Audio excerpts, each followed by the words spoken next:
Hello there. I wanted to make a short video demonstration on how we can utilize a spectrum analyzer and more so a waterfall display in measuring the thermal drift and warm-up of a specific piece of equipment.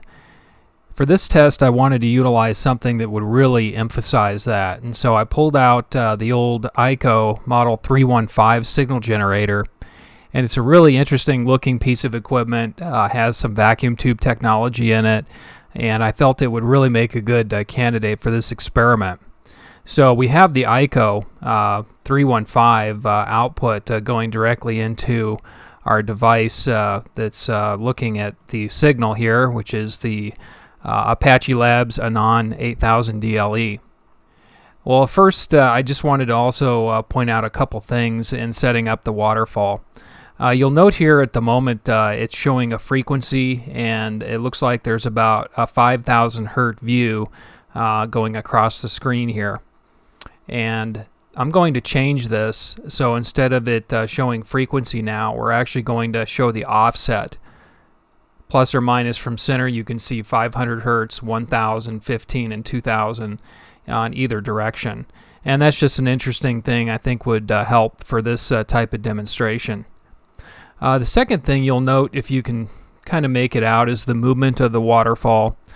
This movement is very fast. This represents 16 milliseconds of refresh, so a new pixel is regenerated every 16 milliseconds. This is based on 60 frames a second, which I normally view signals in. For this example, however, I'm going to increase this to 800. Now you can see it slows down, and with the split screen here showing the spectrum analyzer on top and the waterfall on the bottom, this will allow us basically around 5 minutes before the first pixel that's generated goes off the screen. So that should give us enough time to start to view the trend of this particular warm-up that we're going to be looking at. So an interesting point there. So I'm also going to add a clock. Let me add that in the upper left-hand corner. You can see that clock, the local clock. And we're coming up to about 30 minutes after. So I'm going to start the experiment. We'll watch the clock, and the receiver is also going to be left into double sideband. So as the carrier moves across the screen, we'll remodulate the frequency by the BFO and be able to hear the actual tone as it goes to the center and plus or minus. Okay, I just started the test. So let's go ahead and watch this and listen in as the carrier sweeps. It may become unstable, and we'll also be able to trim that as well.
Okay, looking at the clock here, you can see we're almost at 5 minutes, and you can see the angle was very sharp in the beginning, and then it starts to go more vertical, and or rather the angle was very shallow in the beginning and goes very sharp as it starts to slow down. As the drift slows, it will be look more vertical. So kind of an interesting trend. You could see it really just go right across the screen almost now almost in a linear fashion. The curve has a very distinct angle to it. So overall, just a pretty interesting experiment, one that I felt would be well demonstrated in this kind of capacity. So well, I hope you appreciated that demonstration. My name's Tyler, amateur radio operator KA0KA. Thanks for watching.